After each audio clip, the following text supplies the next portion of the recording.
पिछले 10 सालों में देश में डिक्टेटरशिप आ गई है और सब कुछ बर्बाद हो गया है। भारत में लोग बेरोजगारी और महंगाई से परेशान हैं। माइनॉरिटीज और दलित बुरी तरह से परेशान हैं और देश में धर्म का राज हो चुका है। फ्रीडम ऑफ एक्सप्रेशन खत्म हो गई है। डेवलपमेंट के नाम पर बस एक मंदिर बना है देश में, ऐसा कुछ लोग मानते हैं। वहीं दूसरी ओर लोग बोलते हैं कि सरकार भारत को विश्व गुरु बना रही है। हम $5 ट्रिलियन की इकोनॉमी बनने जा रहे हैं। स्पेस मिशन से लेकर फाइनटेक जैसे एरिया में दुनिया को लीड कर रहा है भारत। लेकिन आखिर सच क्या है? कैसे थे ये 10 साल? ये कोई नहीं बताएगा। न्यूज चैनल, सोशल मीडिया पर डर बेचा जा रहा है। मोदी को वोट दिया तो ये हो जाएगा, मोदी को वोट नहीं दिया तो वो हो जाएगा। बिना मतलब की डिबेट्स में आपका टाइम खराब किया जा रहा है। लेकिन इस वीडियो में हम उन मुद्दों पर बात करेंगे जो सच में मैटर करता है। आज की इस वीडियो में मोदी सरकार के 10 साल का रिपोर्ट कार्ड लेकर आए हैं हम। आप लोगों में से कुछ का ये फर्स्ट इलेक्शन होने वाला है, तो बिना वीडियो देखे अपने सारे दोस्तों में शेयर कर देना। देश में तरक्की हो रही है या नहीं, अपनी आम जिंदगी में इसका कैसा पता चलता है? 3 टोटल तरीके हैं। पहला घर के अंदर, यानी बिजली, गैस, राशन, महंगाई और घर की इनकम। और दूसरा जब आप घर से बाहर निकलते हो, road, highway, expressway, railway, metro, aeroplane, school, colleges, hospital, इन सब का क्या हाल है। तीसरा होता है न्यूज और सोशल मीडिया के जरिए। जिस जगह आप डायरेक्टली नहीं जा सकते वहाँ पर कैसा हो रहा है, जैसे foreign policy, national security, economy, employment, human development index, crime rate, ये सारी चीजें। अब रिपोर्ट कार्ड की शुरुआत बिल्कुल बेसिक लेवल से करते हैं। बेसिक फैसिलिटीज जैसे कि बिजली, पानी, गैस सिलेंडर, इसमें क्या चल रहा है। इमेजिन करके देखो कि आपके घर में 4-5 दिन के लिए बिजली काट दी जाए। अब इतने दिन तो आपके घर का इन्वर्टर भी नहीं चलेगा और कोई पावर बैकअप भी ना दिया जाए तो क्या होगा? फोन, लैपटॉप, ये सब बंद हो जाएंगे। आपके घर के सभी अप्लायंसेस भी बंद हो जाएंगे और अंधेरा खत्म होने से पहले ही घर का सारा काम करना होगा।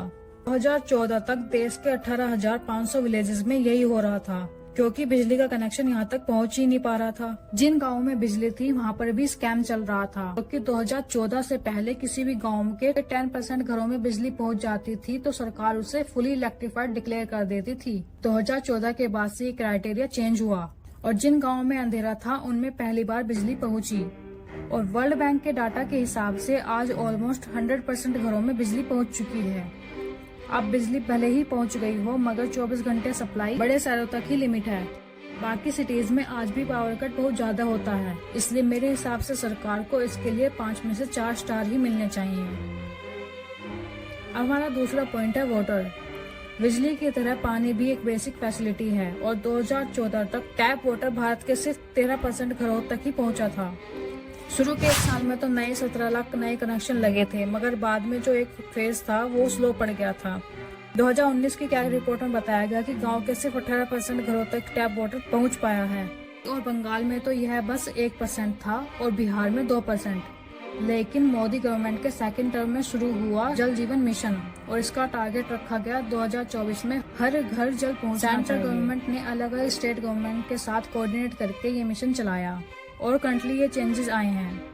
आज यूपी के 81% और बिहार के 96% घरों में टैप वाटर का कनेक्शन लग चुका है और इसका इंस्पेक्शन खुद वर्ल्ड बैंक के डायरेक्टर ने आकर किया है। पूरे देश में कवरेज देखें तो 30% से बढ़कर 70% हो गई है।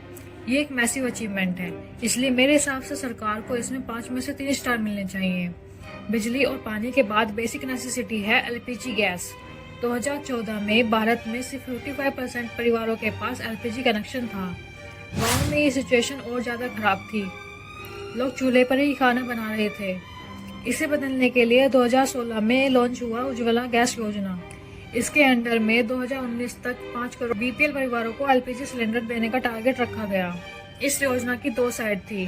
साइड है जिसमें डाटा शो करता है कि देश में LPG कनेक्शन और मंथली यूसेज है वो लगातार बढ़ता जा रहा है।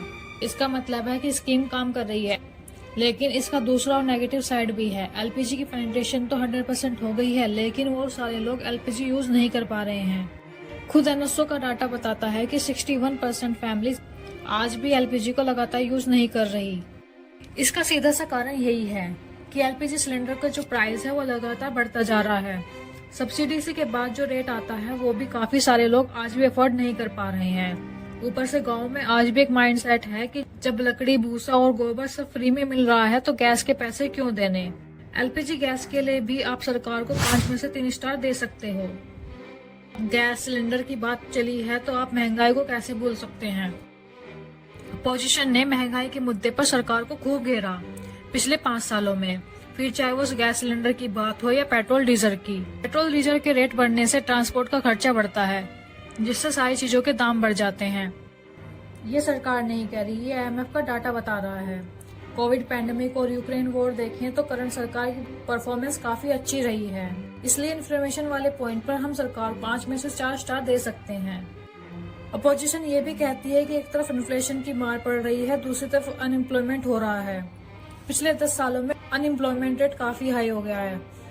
अब पिछले 6 सालों में अनएम्प्लॉयमेंट रेट लगातार कम हो रहा है। 2017 से 2018 में ये रेट 6% था, 2023 में 3.2 पर आ गया है। एक तरफ हमारा एजुकेशन सिस्टम ही ऐसा है और दूसरी तरफ जॉब्स की कमी है। देश के टॉप कॉलेज तक प्लेसमेंट नहीं दे पा रहे हैं, इसलिए इस अनएम्प्लॉयमेंट के लिए सरकार को 5 में से बस 1 स्टार मिलता है। खैर, जॉब्स के अलावा बिजनेस की बात करें तो मोदी के गुजरात मॉडल की काफी तारीफ होती है। कांग्रेस के टाइम पर रतन टाटा जी ने गवर्नमेंट की पॉलिसी के बारे में कहा, सरकार से बात करो तो पीएमओ कुछ और कहता है और मिनिस्टर कुछ और कहते हैं। उन्होंने यह भी कहा कि ऐसा किसी और कंट्री में नहीं होता। एक स्टील प्लांट को क्लियरेंस लेने के लिए 7 से 8 साल लग जाते हैं और ऐसा ही मानना था कुमार मंगलम जी का। इंडिया में इन्वेस्ट करना काफी रिस्की है और फिर जब मोदी सरकार सेंटर में आई तो pro business approach national level पर भी अडॉप्ट की गई। सिंगल विंडो क्लियरेंस, GST और IBC जैसे कोड को इंट्रोड्यूस किया गया, जहां हमें 2014 में ईज ऑफ डूइंग रैंकिंग में 42वीं रैंक पे आते थे। 2019 में हमारी रैंक 63 हो गई। और हम स्टार्टअप को देखें तो मेक इन इंडिया और स्टार्टअप इंडिया जैसे जो इनिशिएटिव हैं, उनकी वजह से ही एक्सपोनेंशियली स्टार्टअप ग्रो हुए हैं। इंडिया ओवरऑल बिजनेस फ्रेंडली बना है। आज भारत में एप्पल, सैमसंग, गूगल इन सब की मैन्युफैक्चरिंग हो रही है, लेकिन अपोजिशन सरकार को अडानी और अंबानी वाले इशू पर काफी घेरती है, जो 75 ठीक भी है। आजकल आप कोई भी गवर्नमेंट कॉन्ट्रैक्ट उठा के देख लो, अंबानी और अडानी कंपनी आपको दिखेगी ही। एयरपोर्ट, स्पोर्ट्स, ये सब अडानी जी टेक ओवर कर रहे हैं। कुछ पार्टिकुलर बिजनेस को इतना पावर मिलना भी सही नहीं है, इससे देश में मोनोपोली क्रिएट हो सकती है। इसलिए सरकार को इस पर हम 5 में से 3 स्टार देंगे। तो ये था 5 बेसिक चीजों का सच आपके सामने। अगर आपको बाकी इम्पोर्टेंट चीजों के बारे में समझना है तो कमेंट करके जरूर बताना और वीडियो को शेयर करना और चैनल पर नए हो तो सब्सक्राइब भी कर लेना।